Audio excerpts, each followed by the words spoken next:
Hi everyone, I am Rebecca from ChemKnits and I'm here today with another sock blank special episode.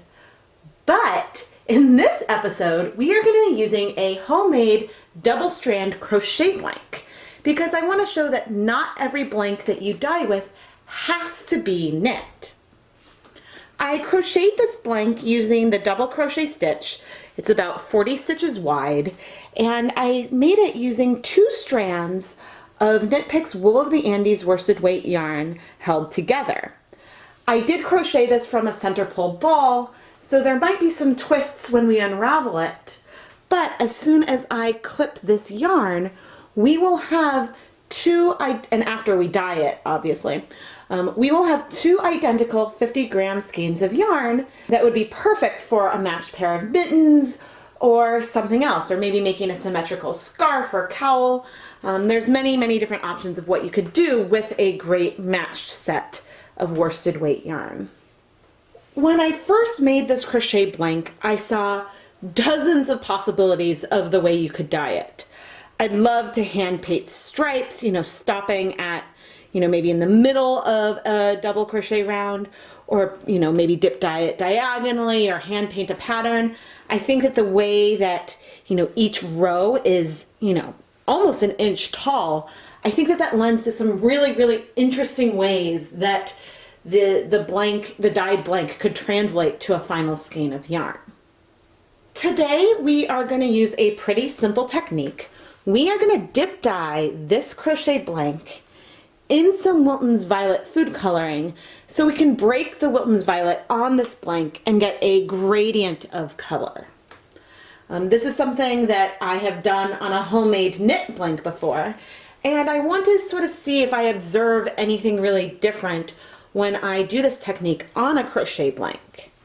The first thing I have to do is pre-soak the blank.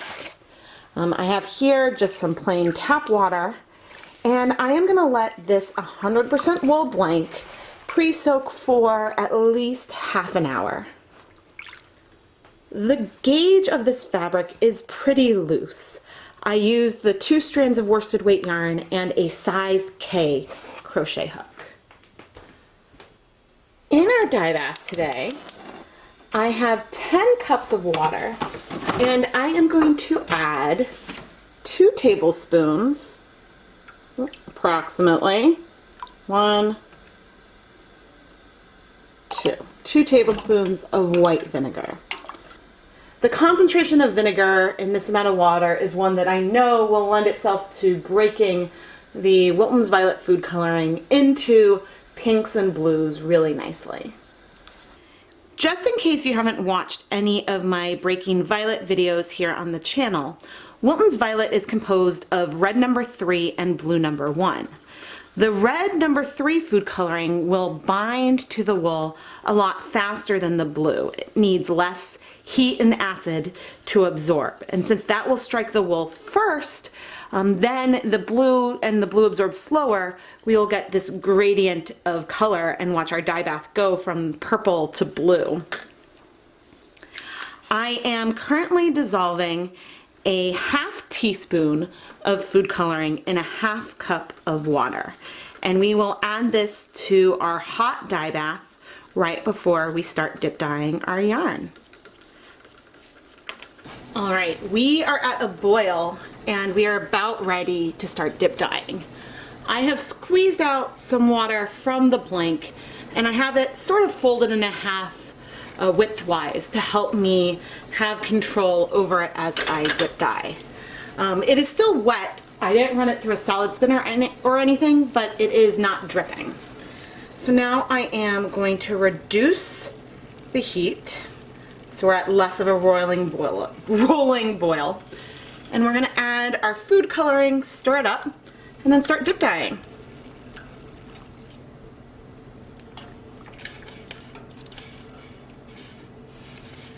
Now, we're just below a boil now. I have not reduced the heat yet even further to let the heat come back up, but we are going to start dip dyeing.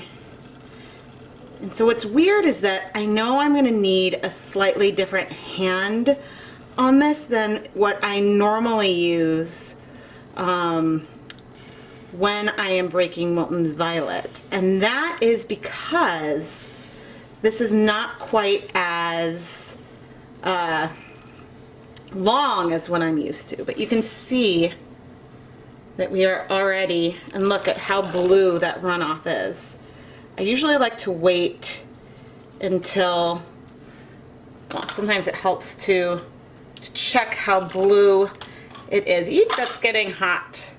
But yeah, as soon as I see my yarn hit that bright blue, I like to add the rest into the pot. I think that there might still be,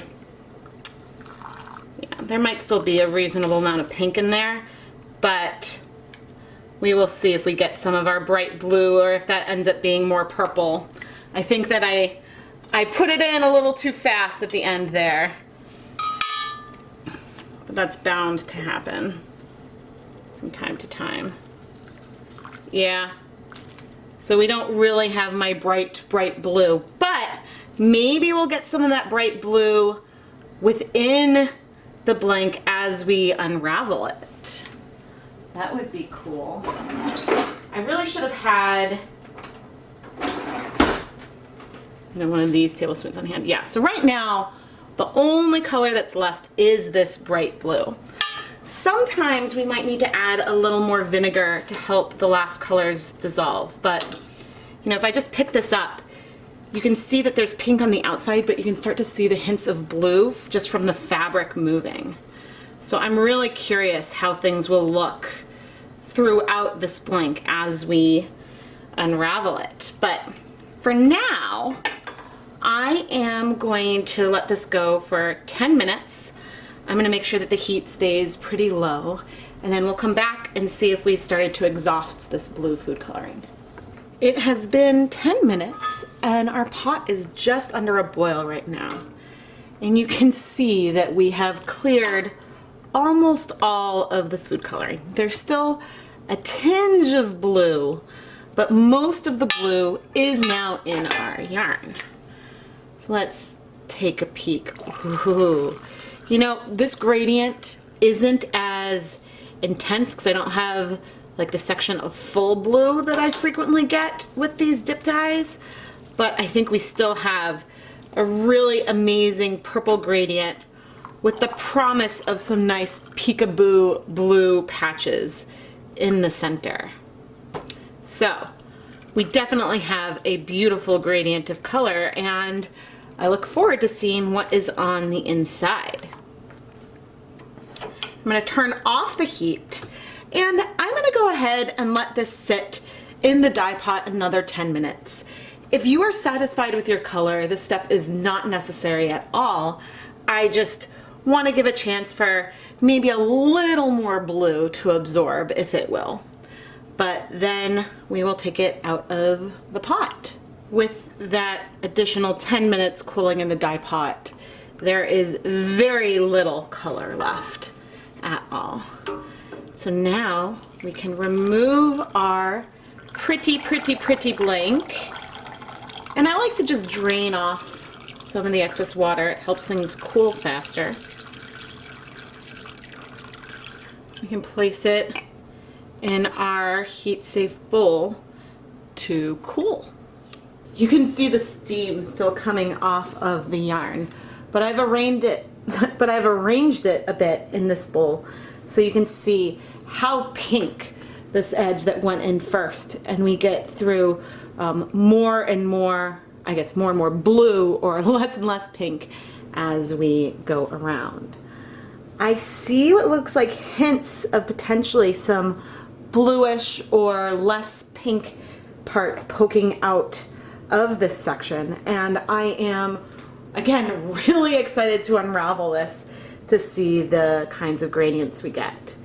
The bright blue that I love from Breaking Violet is present in this yarn in some of these sections, but it's mostly hidden right now, so I cannot wait to see where this goes.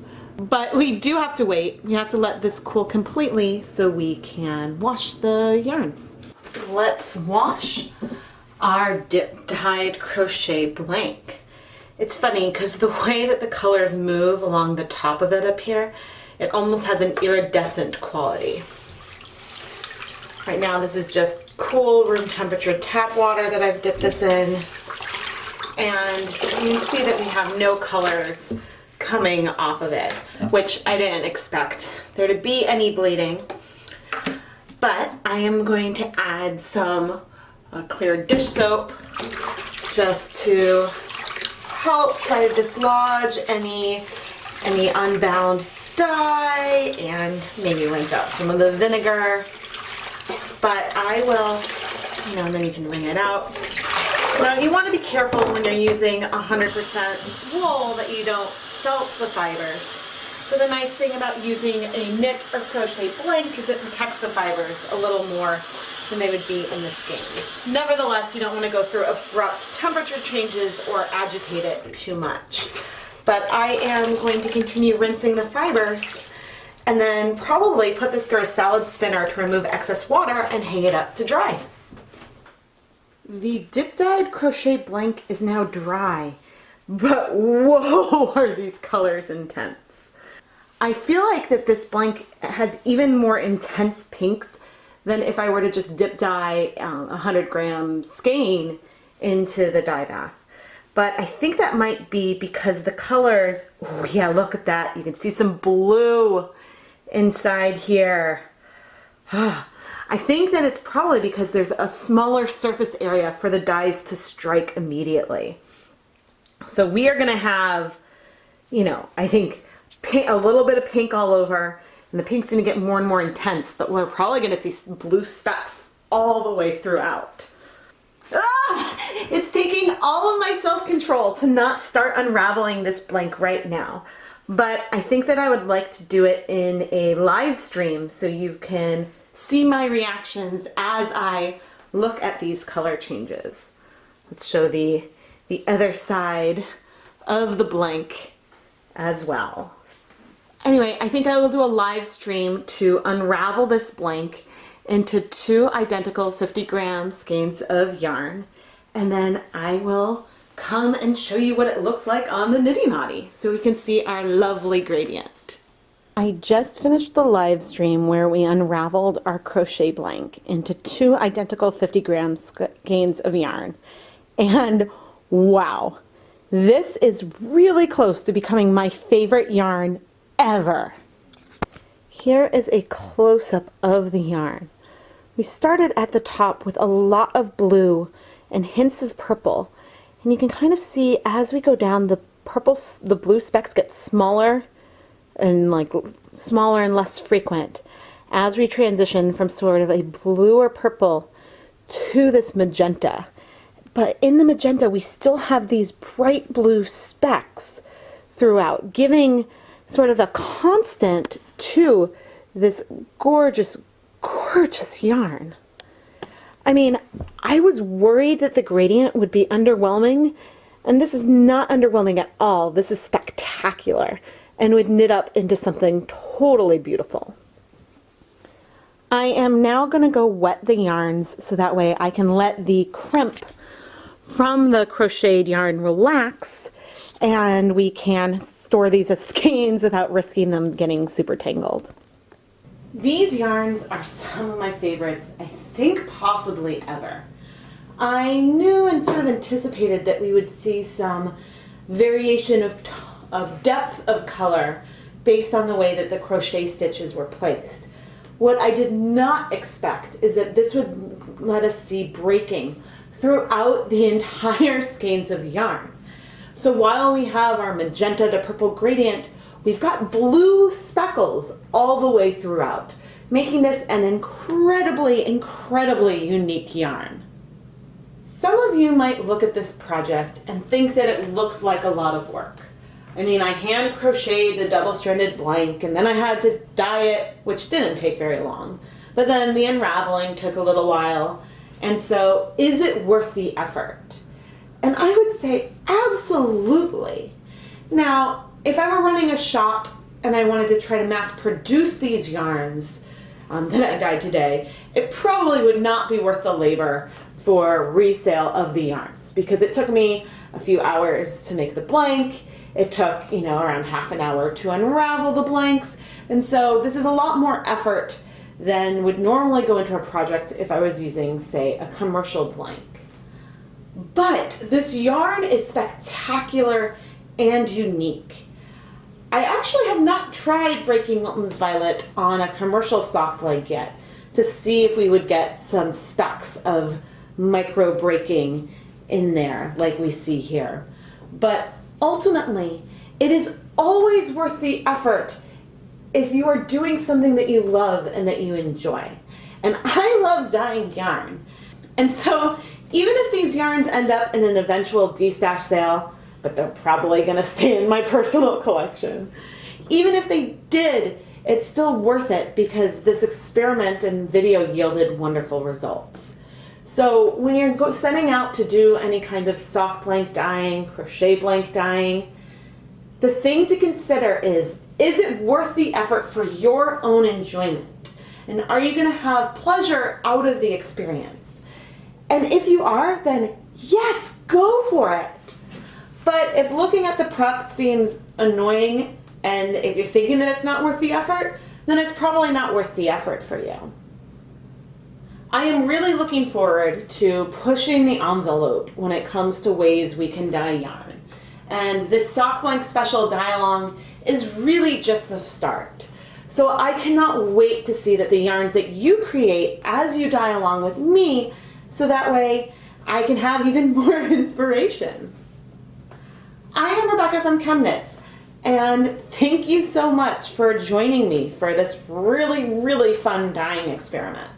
If you enjoyed this video, please like it and subscribe to the ChemKnits Tutorials YouTube channel.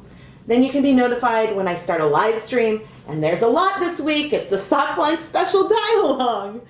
And we have a lot of fun, and I really love experimentation with ways to apply color to yarn.